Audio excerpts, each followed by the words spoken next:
রাজশাহীর গাবতলী ও Mohakhali bus terminal থেকে নির্ধারিত সময় ছেড়ে যাচ্ছে দূরপাল্লার বাস। যাত্রীদের মধ্যে রয়েছে স্বস্তির ছাপ, তবে তাদের অভিযোগ কিছু কিছু বাস নির্ধারিত ভাড়ার চেয়ে বেশি টাকা আদায় করছে। যদিও বিষয়টি অস্বীকার করছেন পরিবহন সংশ্লিষ্টরা। রাজধানীর সব বাস টার্মিনালগুলোতে নজরদারি রেখেছেন বিআরটি এর মনিটরিং টিম।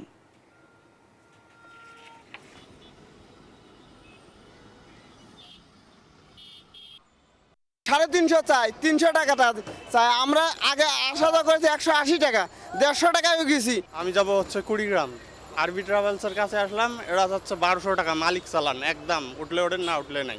180 টাকা করে আগে ছিল, এখন ঈদের বাজার রাতের চাপ, এখন বলতে 300 টাকা, তারপরে গাড়ি নাই। যে রোডের গাড়ি 180 টাকা ভাড়া, সে 500 টাকায় যেতেছে।